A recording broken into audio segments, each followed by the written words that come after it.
Mark Critchley, Manchester correspondent of The Athletic. Thank you very much for joining us. How's Great it to going? be here. Brilliant. I should get this out of the way now. How is Carrington? Because everyone, all the players, all the staff have gone on about how great Carrington is from their perspective on a daily basis.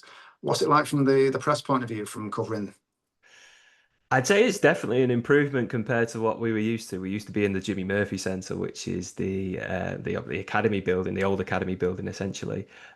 Where yes, there's a lovely press conference room with a balcony and a veranda looking out onto all the pitches, and it's a nice view. But there's not a lot of room to be working in there. So I have to say, a lot of the time it's like, right, lads, out you go, off to your cars, and you're sat hunched over a laptop in the back seat trying to file copy, and it's not ideal. The new Carrington is much better from that perspective. The press working area is now just at the top of the stairs from the reception area. People might have seen the videos and the photos, so it's just an area up there, a few tables and chairs where we get to work. But then behind that is this big auditorium, much bigger space. I think when we went on the tour a few weeks ago, we were told that it's actually you can fit as many as 80 journalists in there, which for some reason is UEFA regulations is the minimum amount or the amount that you're supposed to fill. So a little bit of a fact there, need pointless fact, but there you go. Um, and yeah, look, it's a much nicer, much brighter space. It's got all the natural light streaming in through the building as well, like much of the rest of the new training building at Carrington. And yeah, it's a better working environment, I would say. Not that the old one was that bad. Don't like to complain. Know that it's a bit of a privilege doing this job in the first place, but this is much nicer. And I think United know that, it's always good to keep the press on side. And can I just say, the Mhm. sandwiches today were like the best sandwiches that I've ever had on a trip to Carrington. Like proper chunky bread. I don't know. There's been a lot of talk about staff lunches and things like that. It seems like we're getting better sandwiches at least than we used to be. There you go, looking after the press. Superb. So obviously, Some people will say that's superb. Some people might not. But hey. well, that's everyone can take a view, can't they? Um, So as you say, you were there today for the press. So if you can just for the uninitiated, if you can just talk us through the mechanics of a press conference, like essentially how it goes from your point of view on a typical press conference day. Yeah, so typically for a game like today, Saturday, 3 p.m. Well, United don't get many of those, right? I don't think they only had a couple last season, but Saturday, 3 p.m. There will be two sections of the press conference. One is the live section, which you see that goes out on MUTV and that journalists will tweet right away, essentially, shortly after the press conference has ended. And those quotes are free to use from the moment, well, almost from the moment that they're said. And then there's also an embargo section later on, which is basically for written journalists like myself, the traditional papers, The Sun, The Mirror, The Guardian, etc., where we'll ask our questions. So in that first open section, it's more broadcasters, the BBC, Press Association, and then in our section, it's more newspapers, and that stuff is held usually until 10:30 on a Friday evening for a Saturday game. If it's a Sunday game, then it's the Sunday papers, and that's 10:30 on a Saturday night. So that's how it works. That's why you might see sometimes one line come out in the middle of the day and then something come out later, and maybe one's stronger than the other, one contradicts another. You know, that's the game basically. It's a bit of a weird system. I don't think it's necessarily the system that they have in, for example, the US. Whenever I talk to any American colleagues, they find it quite weird that we do this and that you don't just put it all out there immediately. But it Yeah. is the British way of doing things, British journalism, and I don't think it's going to change anytime soon. Well, the US is open season, isn't it? They have full days where it's just open access to whoever you want. Exactly. It's going into the dressing room before the game and just grabbing a player and talking to him. It's a completely different ball game. I don't see United instituting any of that anytime soon, I've got to be honest. No, yeah, you just make do with the nice sandwiches, yeah.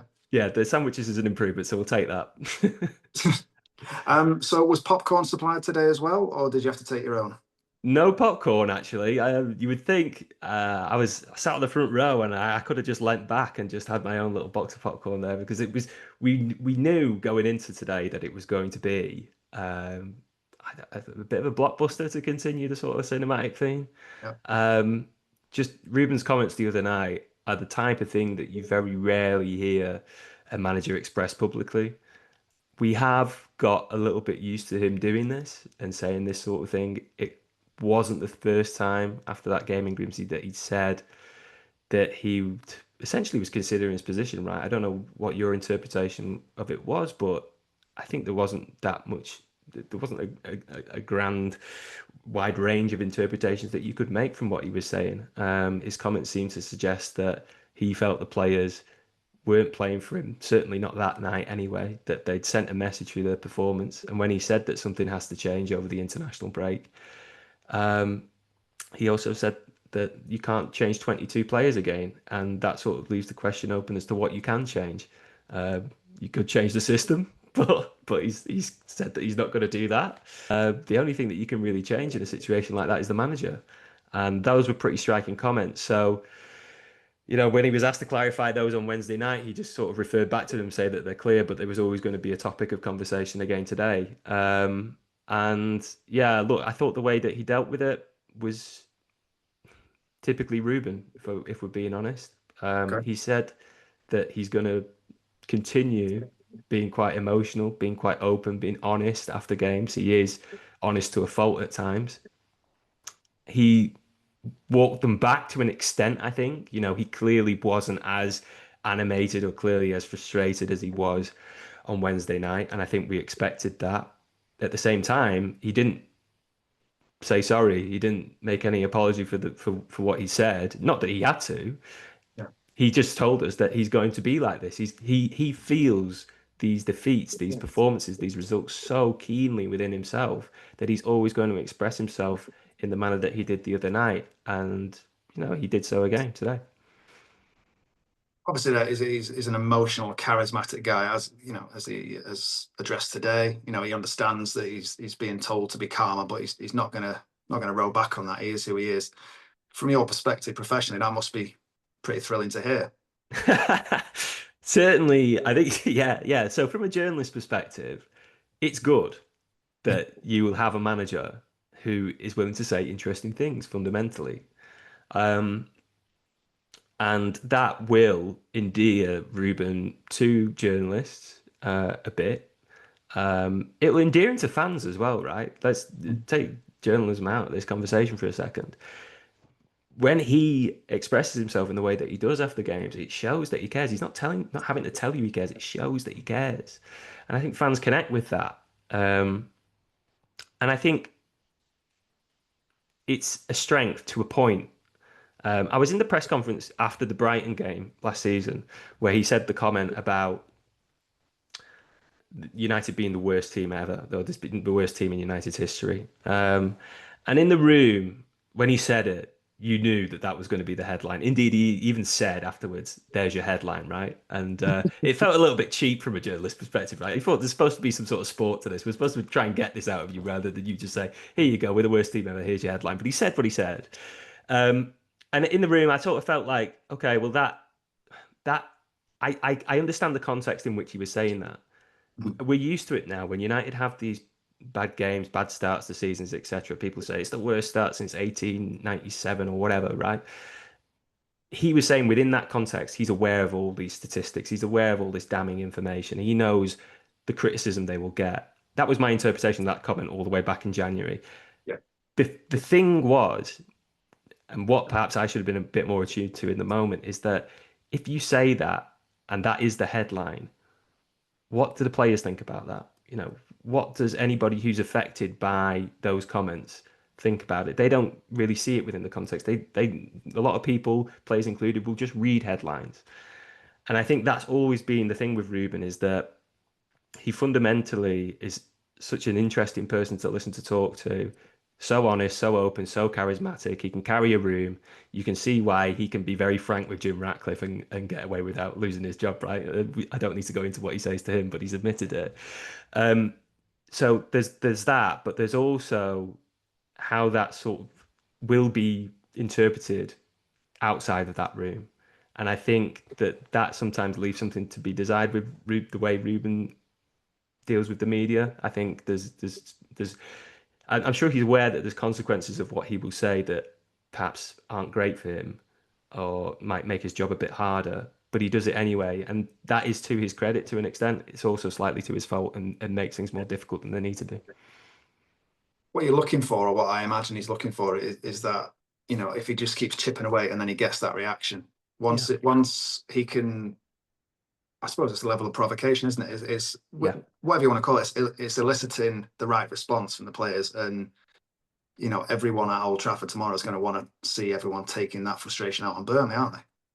Absolutely. I think it will take, I think it will elicit the right response from the fans. I think the majority of the reaction that I saw to the way that he spoke on Wednesday night was positive in a way. And, it was people certainly would agree that it was it was a dreadful performance, right? Um, I just think it's a little bit of a risk. I just think that especially if you are so direct in your criticism. And that was the difference the other night, by the way. Like before, when I'm talking about the worst team comment, I guess to an extent, yes, that brings in the players. When he's spoken before about how he's sort of willing to walk away from the job, or you could imagine, if he has the feeling of last season, this season, then he'll leave, or if the hierarchy doesn't believe in him, then he'll go, and there'll be no conversation about compensation. The things that he said all along the way, those things are directly about him, right? And his relationship with the board or with the club. Once you bring the players into it, that does mix the pot a little bit, and runs the risk of having an adverse reaction. So I think it could be one of two ways. No dressing room is homogenous in terms of its reaction to this sort of thing. There'll be players who will see that and will be motivated by it. There'll be players who will could take that as an affront. I think I'm not saying that that's definitely the case, but I can. There's no dressing room where there'd be one united reaction to that, right? It would Yeah, all be very different, and I think that is something that that is the slight risk with the way that Ruben goes about these things. But like we said, from purely selfish journalistic perspective, to have somebody who is quite so open and quite so honest in the way that he feels about the situation, whether it's reflective of what the actual situation is or not, is is good because I think it just informs us that bit more. finally, I suppose that just thinking while you were talking there, this is probably where the leadership group, the expanded leadership group, really has to work, doesn't it? And make sure everyone sort of is on message. Yeah. I thought it was interesting that, that was something that Ruben offered up when he was speaking with my colleagues who were out in the US this summer, something that he mentioned himself, didn't need to. Um, and the way that he framed it was as though it was almost like there's a delegation aspect where these players will be taking on some things that are on his plate that makes it that little bit clearer so that it allows him to do his job more easier. Um, like chatting to people since, and like I say, I was at Carrington for the unveiling a couple of weeks ago. We got to chat to Tom Heaton, so we mentioned that. It sounds like maybe I don't know. It sounds like it is an important new dynamic within the group, but then also there was elements of it being done before. It sounds like a lot of it sort of feeds into Bruno, so he's as the captain, he's the conduit for it, and so he's maybe taking on more responsibility than the others are. Is sort of the impression that I get. I think Harry Maguire was speaking to some of my colleagues just last week for a media thing as well, and he was saying that that sort of thing has always gone on to an extent before as well. But if it's something that United are looking to tap into a little bit more this season, I think it can only help because the job is such a big one. It's such a huge one, and I think you can tell that from looking at Ruben sometimes, right? You can tell that he sometimes feels the enormity of it and the responsibilities of it and how much of it is not related to actually just coaching the team and getting the cones out and making sure that you win games on a Saturday.